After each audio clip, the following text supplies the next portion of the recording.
Last time on Dragon Ball Z, Trunks returned from his future timeline to find several more androids than he expected, as well as a new deadly bio-android named Cell.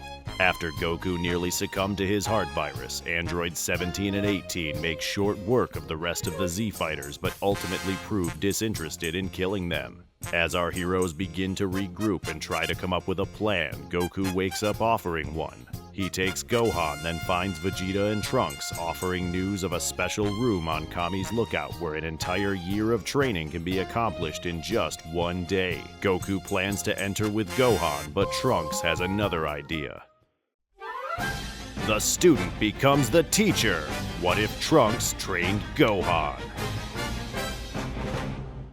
Goku, Vegeta, Trunks, and Gohan arrive at the lookout, where they're greeted by Mr. Popo, who explains the rules of the chamber as he guides them toward the entrance.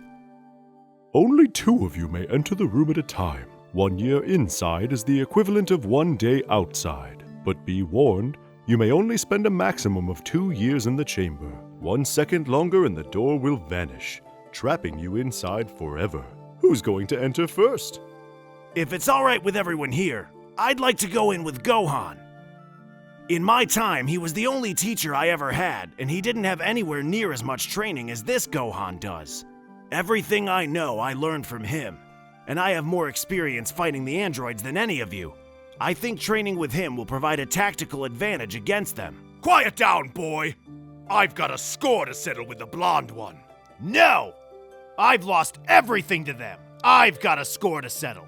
I figured you, of all people, would understand a grudge. Vegeta stares hard at Trunks, then turns and flies off the lookout.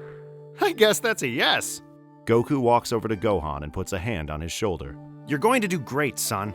I was really looking forward to spending a year with you in there, but I know how important this is to Trunks. I'll be right behind you. Gohan smiles and heads into the chamber with Trunks. Gohan? Goku calls out as the door starts to close. You've got this. Thanks, Dad. Gohan replied as the door to the chamber shut tightly.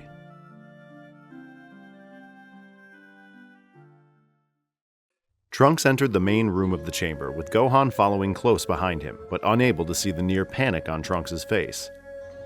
What is this? There's nothing here, it's just emptiness. It looks like it goes on forever. Why did I think I could take charge in here? I'm not a leader. I'm such an arrogant fool. Stronger than you've ever been, but you still don't believe in yourself, Trunks. Gohan? This room is no joke. Really wish you and I had known about this place. I'd probably still be alive. Trunks, I know this is scary. These androids are even stronger than ours, and now you're taking on a leadership role to boot. Not so easy, is it? Gohan, I'm so sorry. If I just focused on my training instead of doubting myself so much, we could have beaten the androids together. We still can, Trunks. Trunks' vision of future Gohan fades back into the present Gohan, still standing before him and awaiting instructions from his new teacher. Meanwhile, outside the chamber, the remaining Z-Warriors attempt to get some rest at Kame House while Piccolo stands guard and monitors the situation with Cell on the news. He hears someone approach from outside, accompanied by a familiar voice. Hi, can Goku come out and play? Android 17 calls out, with 16 and 18 in tow. Piccolo leads them to a nearby island where he hopes to buy the Saiyans as much time as possible to train. 17 decides to fight Piccolo alone, while the other androids watch from the sidelines. Their battle is fierce as the two are evenly matched, but it isn't long before Piccolo's newly increased power invites an unwelcome guest. Back inside the chamber, 6 weeks had passed. Trunks and Gohan wrapped up a daily sparring session and grabbed a bite to eat. By the way, I never properly thanked you for agreeing to come in here with me. No problem. To be honest, I was really looking forward to training one-on-one with my dad, but you're right. I feel like you and I have been training together for years. That's because we have. Aside from Frieza and the androids, you're the only person I've ever really fought. But to be fair, I know you a lot better than you know me. Do you mind if I ask you what I'm like in the future? Well, I didn't realize it until I met him for myself, but you're a lot like your father. Strong, brave, always there to defend everyone when necessary. When you're around, people just feel safe. You were my best friend. Were? Oh, sorry, So I didn't make it either. No. How did it happen? I wish I knew. You and I were training when we saw an explosion in a nearby city. We prepared to head over and help, then everything went black. When I woke up, I rushed to find you, but it was too late. Not that me being there would have made a difference. I've spent a lot of time blaming myself for not being there, for not being stronger. But spending this time in here with you has helped me understand my master Gohan better. One thing I always admired about him was that he managed to get so strong even though he hated fighting. I can't imagine this timeline has changed so much that you feel differently. No, I've never liked it. I've just never had a choice. Ever since my uncle showed up, there's always been a fight. And I've always felt stuck between feeling too weak to help and too strong to run. So let's make this the last fight. You don't need to be a fighter to help the world, Gohan. You're smart. Look at my mom. The whole reason I'm here is because she built a time machine out of scraps in a world that's been ravaged by the androids for the last 15 years. Hell, I'll bet by the time we're out of here, she's already found a way to shut down the androids from the blueprints I gave her. You were a fighter in my time because you had to be, but you don't in your time. No matter how bad things get out there, this timeline already has something mine didn't. Your dad. And as long as your dad is around, mine will be trying to surpass him. I mean, can you imagine how strong those two are going to get in here after us? Plus, they both love to fight. In fact, my dad would probably be pretty upset if we beat Cell before he got the chance. We just need to be strong enough to keep everyone safe for one day. After that, we can let our dads be this planet's sword. And you and my mom can start talking about how to be the shield. Wait, but what about your timeline? You know, for the first time in my life, I haven't thought about it for a while. And for the first time in my life, I'm not worried. The androids in my time aren't nearly as strong as these ones. And with the heavy gravity in this place and you as a sparring partner, I'm already so much stronger. Besides, worst case scenario, I can always come back in here before I go home. Alright, you ready to do this? Gohan stands up, confidence beaming across his face. Yeah! Gohan and Trunks exit the chamber, where they're greeted by Goku and a recently rescued Piccolo and Ten Shinhan, who informs them that Cell has absorbed Android 17. Vegeta arrives moments later, having kept track of the boy's return time down to the minute. Let's go, Kakarot! He said as he marched toward the chamber. Hello up there! A familiar voice shouted from a Capsule Corp plane flying up over the edge of the lookout. It was Bulma. Hey guys, I just met up with Krillin to give him the remote. Trunks turns to Gohan with a smirk. Hopefully by the time you get there, he's already deactivated the other android. Whoa! Trunks! Bulma rushes over to her future son. Is that really you? Your hair is so long! And if I didn't know any better, I'd say you've somehow gotten taller too! Yeah, I have. I just got done training in the hyperbolic time chamber with Gohan. Trunks gestures toward his new pupil, who had easily grown half a foot since Bulma saw him yesterday. Oh, wow. Well, good thing these are adjustable. Bulma throws a capsule to a vacant section of the lookout floor. Bulma walks over to a large white container and opens the lid, revealing several battle suits nearly identical to the one Vegeta was wearing. She hands one to Trunks. They're lightweight and durable, and unlike Vegeta's, moisture-wicking. That Super Saiyan sweat doesn't wash out easily. I made one for each of you. Gohan should still fit, even though he's a giant now. I don't think that'll be necessary. Bulma turns to see Gohan approaching his first teacher. Looking good, kid. Although that outfit's seen better days. Thanks, Mr. Piccolo. And that's actually what I wanted to ask you. Do you think you could make me a set of new clothes? But not like these. I'd like to dress like my dad, but I want to wear your symbol. Just like when I had to survive on my own all those years ago. You got it. Thanks, kid.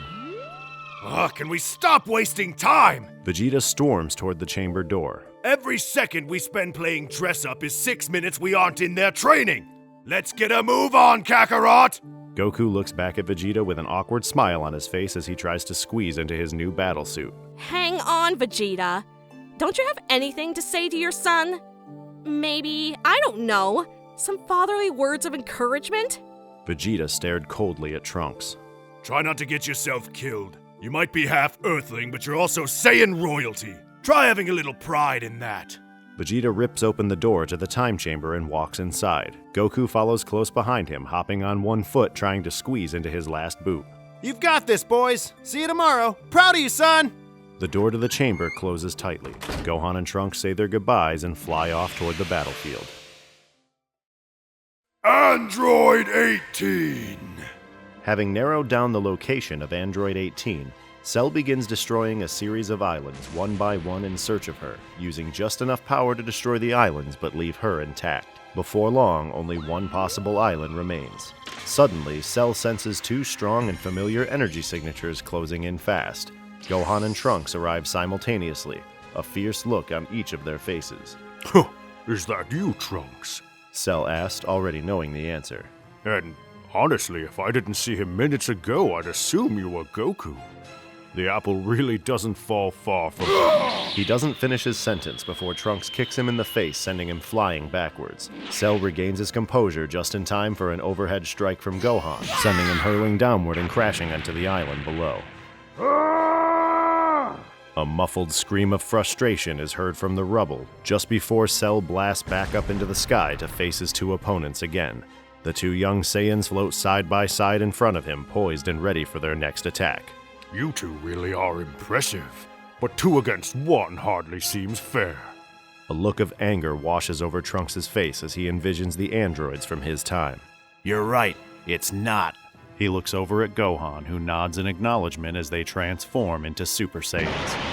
Gohan lines himself up behind Trunks, nearly invisible from Cell's view, and the two charge straight at him. Cell braces for impact, but at the last moment, Trunks and Gohan break off in separate directions with their palms overlapping high above their heads. Masenko! Cell, knowing he underestimated his young opponents, looks toward the ground as he accepts his fate, when he suddenly locks eyes with Android 18. There you are! Cell raises his hands with his fingertips extended toward his face. Solar Flare!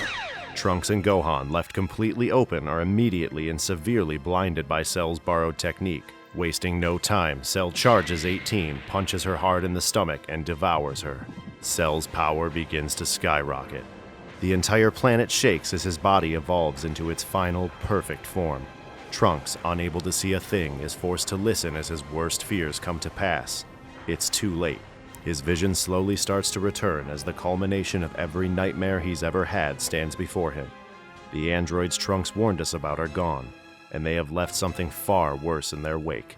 Cell has reached perfection. Give her back! A desperate Krillin shouts as he rushes towards Cell. A faint smile emerges on the monster's face as he turns and delivers a devastating kick to Krillin's neck. No! Gohan screams as Trunks notices Cell's back is now turned to him. Seizing the opportunity, Trunks quickly charges and fires a burning attack directly at his opponent. Cell turns to face it with a self-satisfied smile and swats it to the side with ease. Trunks looks at his friend and pupil just in time to see the color leave his face. A look of shock erupts from Gohan's eyes as the remains of his left arm fall to the ground. Gohan! Oh, Trunks, look what you did. Greetings, citizens of Earth. My name is Cell, and I have an announcement to make. In 10 days, I'll be holding a tournament. Hey guys, thanks so much for watching the first ever DBU What If. And a very special thanks to Masako X, Megami33, and Rising Fist. We couldn't have done this without you.